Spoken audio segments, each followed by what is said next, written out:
Yes, we're back with our next episode of Sryth, our fantasy text-based RPG. Last time, we were fighting a bunch of people in the lair of our castle. I'm not doing that again today. Maybe next week or something, we'll worry about that. Hey, I'm ranked number 58. We're moving up in the world, huh? But yeah, we're gonna do some more adventures. We're working in Triffic, so I want to see about finishing that.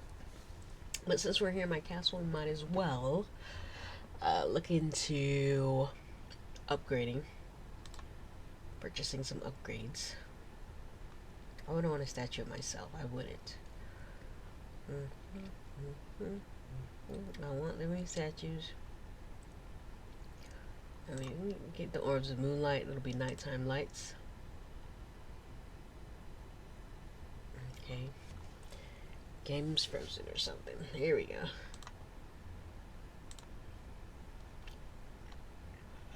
And then huntswoman.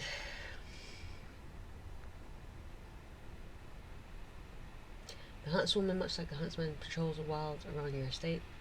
These hunts can deliver stock to your larder and grace to your table. And now we're talking. Yes, order us up a huntswoman. Alright, let's see about an upgrade. Upgraded of an upgrade. Save. And then improvement upgrades I've made. Alright, I'm 3 and everything, so let's go ahead with the huntswoman first. She's gonna be level 2. Alright, that's it. Let's head out. Back to Western Triffic,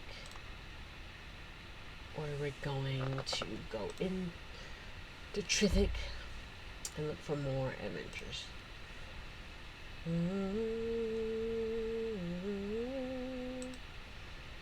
Explore the city, Blade Square. And let's follow this character. As you approach the man, he retreats several steps in motion for you to step closer. After making certain that no one is lurking about nearby, you move over to him and ask what he wants. A wrinkled face peers out from beneath the folds of a broad hood. Travel to the southern reach of the kingdom. There's a valley of Thanes. You will find copper wood. Iljaria has returned. Her strength grows with each day. That has the heroes who have taken the fight to her could use someone like you, Alice, and boast their ranks. Don't waste your time. You must travel and join the fight. Oh, that's that. Yeah, no thanks. I'm sure they're good without me.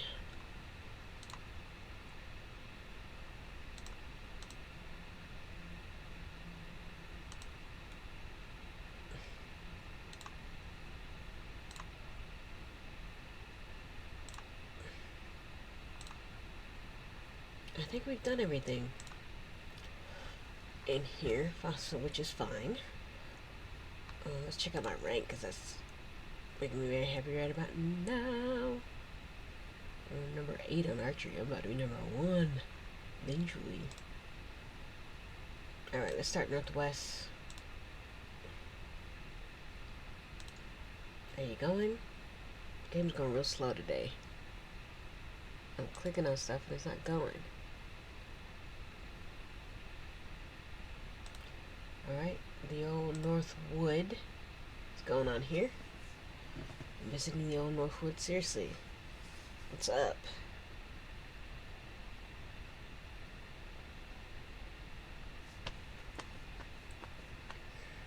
Bordered by Lake Iron Rain on the south, and the stone hills of northwest and Tisa on the north, this legendary, some would say haunted forest remains a place that few willingly dare to tread. Much of the forest is and has been in a prolonged state of decay for several centuries.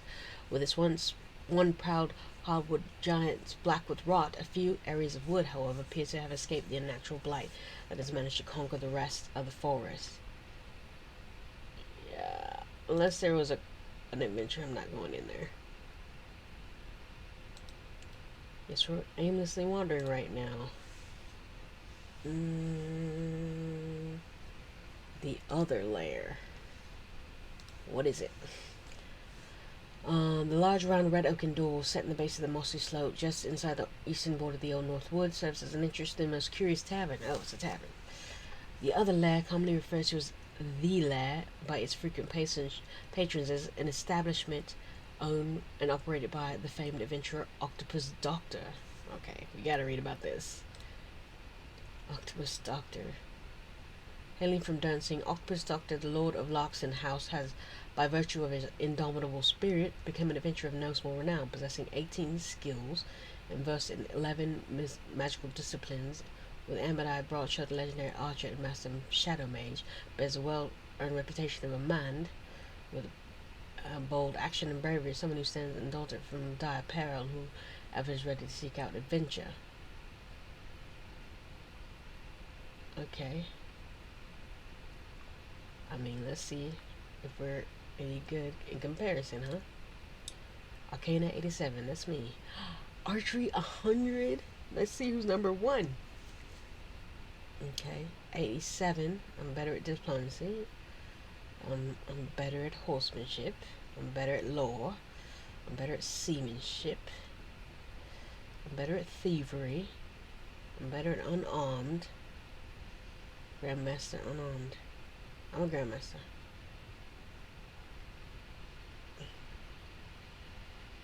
And you're better at weaponry. Not by much. And my call to fame is slashing. You're better at slashing.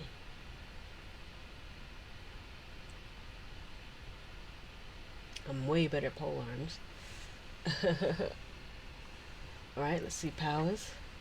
I'm much better at conjuration, destruction, divination, elementalism. We're on equal foot there.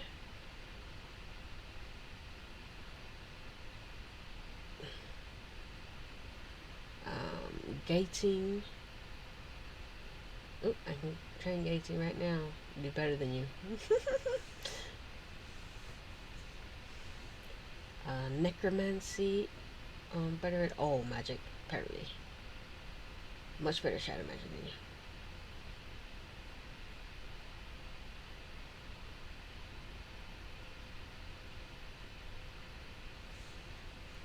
than you. If this is your adventurer profile. I mean, how famed is he? He's not better than me. I mean, can we train in archery? He thinks he's better than me. No, we can't train in archery. Powers it is. We're gonna go with gating.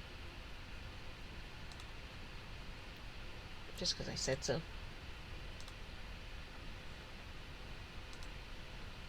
The musty scent of damp earth mingled with the pungent aroma of wood smoke fills the sunken and cavernous main room of the other lair. The motley collection of the battered oil lanterns dangle from the rope stretched along the massive wooden beams supporting the earthen ceiling. Their combined spluttering light serves to chase most of the gloom to the far corners of the chamber. A throng of high-spirited patrons, some of them fellow adventurers, fills the room, creating a merry din that soars into the rafters across the ceiling and out the windows. Moving through the crowded space bearing trays laden with enticing fare is a small legion of upright jade fang ants. The particular servers seem to garner no undue attention as they methodically tend to their duties.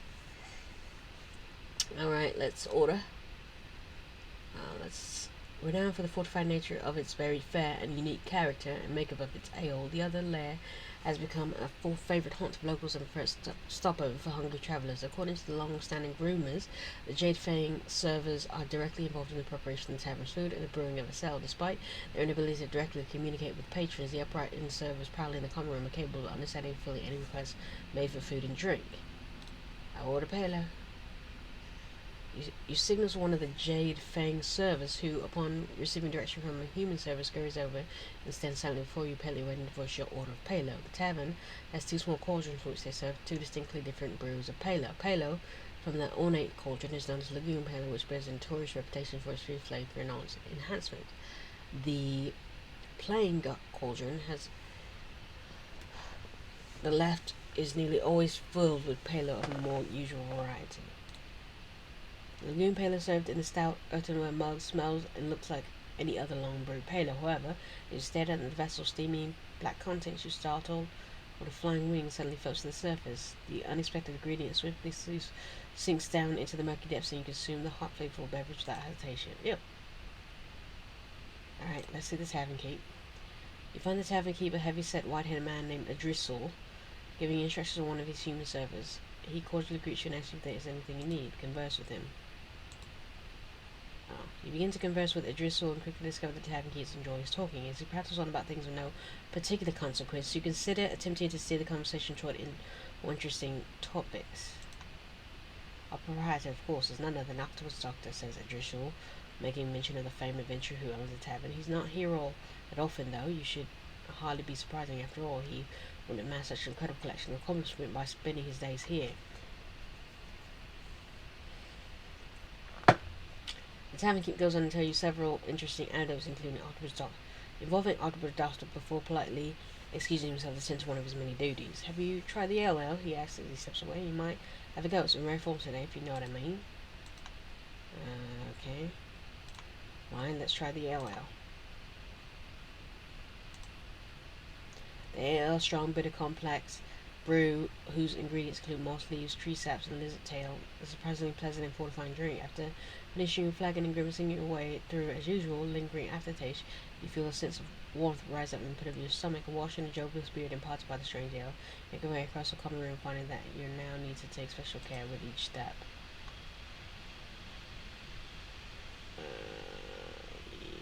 Move out the room. On moving through the room, you spot a young woman seated in the store corner, strumming a mandolin and singing to a group of patrons gathered around her. And as her song concludes, the bard tips her plume cap to the onlookers, several of whom toss golden tokens into a wooden bucket in the foot of a perch. Nah, I'm good. Okay, nothing's going on here, obviously. Alright, let's go back to West and then past Sryth, skip Sryth. See what's going on in Mergsville. There's still adventurous, so good. Mergsville is a growing river port that sprawls along the banks of River Trend. It's in barely 2 generations, it's grown from a scattering of settlements into a small city. The city is controlled by powerful and rivalrous merchant influences, each seeking to profit from the bustling commerce that Mergsville has attracted in recent years.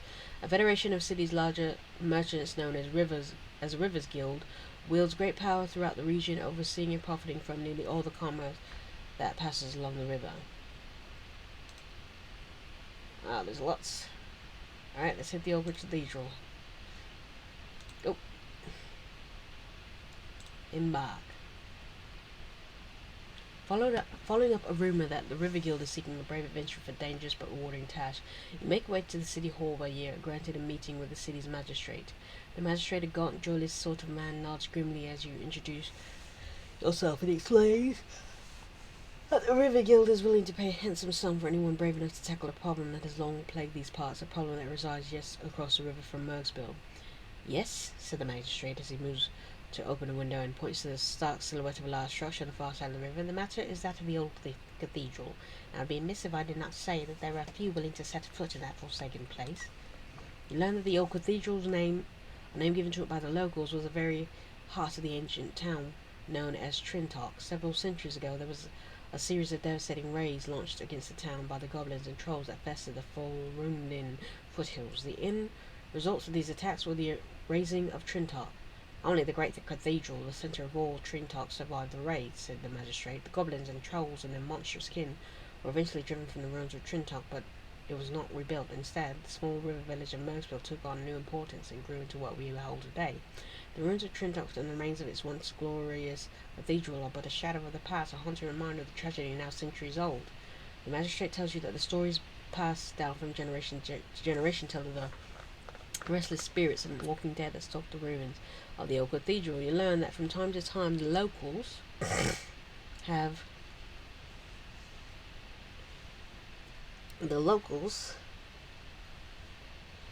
reported seeing strange figures moving across the crumbling remains of the cathedral. The magistrate tells you that decades ago it was decided that by the River Guild that the old cathedral should be restored to its former glory. It was the guild's hope that the restoration would at last remove the eerie superstition that has attached itself to the ruined church. As you might note, to the magistrate, the restoration has begun but never completed. It was as if there were forces at work there that wished to prevent it.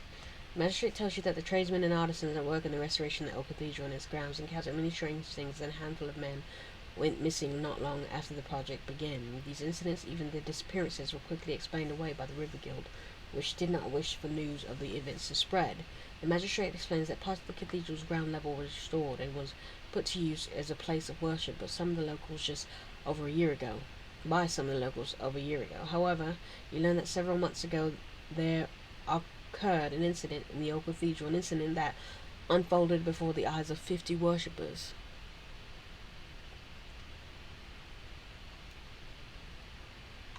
An incident not so easily explained away. You learn that during the fateful worship sessions, a congregation was gathering in the restored portion of the church was witness to a gallery of horror as the Walking Dead began stalking at the cathedral's lower level. The members of the congregation fled to safety, but gave terrifying and detailed accounts of the incident upon their hasty return to Mergsville. None of that returned there since, said the magistrate. Indeed, work on restoration is halted indefinitely. That was 6 months ago. And while the immediate horror surrounding the incident has subsided, the matter is not rest well with the River Guild. You learn that while great efforts have been made to keep the matter quiet, the River Guild wishes for it to be put to rest forever. The River Guild wants nothing but that would distract from our image as a lawful and safe river port, the magistrate says. A matter such as this is left unchecked would undoubtedly raise fears and alarms and possibly sully the solid reputation that most will earn. That must not be allowed to happen. The magistrate tells you that he has the assurance of the River Guild that anyone capable of quietly solving the matter of the old cathedral will be rewarded handsomely. I do not doubt your abilities or your bravery, he says, yet I feel that I must tell you that you wouldn't be the first to try your hand at this task. There have been 4 individuals like yourself who've crossed the river with our blessings to confront the menace of old cathedral. Not one of them has returned. Okay. Sounds like my kind of adventure. Let's hit it. The magistrate's gaunt demeanor vanishes quickly, replaced by a faint smile as you accept the task. Hopes now rest with you, he says, his face turning to a familiar grim state. I feel that at last that we send forth a hero. Our prayers will go with you, Allison. The magistrate tells you that the passage across the river will be quietly arranged. When you tell him that you are eager to set out and begin the mission, he produces a cloth bag and hands it to you. What is it? Hope fighting is not going to be as slow as this. Yes. 2 surprise bag contains elixirs of Quebec. Each of these powerful healing potions will restore you to full stamina. That's enough for one drop in each of these bottles. The magistrate asks that you keep him updated on the progress of the mission from time to time. Wow! Nice.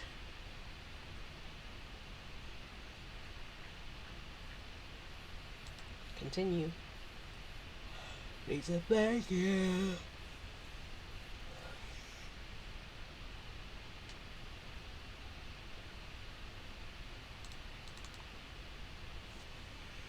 Now I'm really stuck. I'm not gonna play another one after this if we keep going this slow. Is it my internet or is it the website?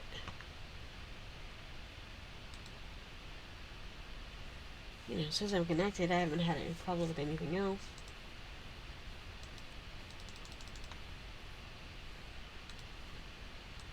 Let's go, bubby.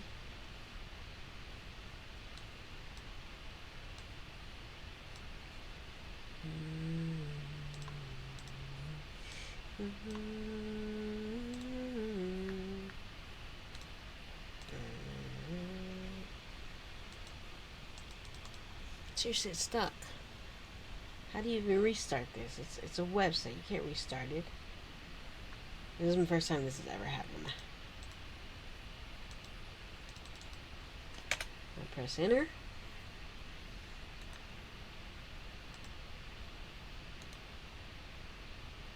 It's not working. If I quit, will I restart? Well, this is an interesting turn of events. People might find this interesting. It's a very short episode. But it's not moving, so I'm gonna have to end it there, unfortunately. Hey, thanks so much for hanging out and joining me. Until next time, we'll figure out what this issue is, or come back at another day to play more and get back to this section here for the next episode. You know what I'm gonna say. Till next time. Peace.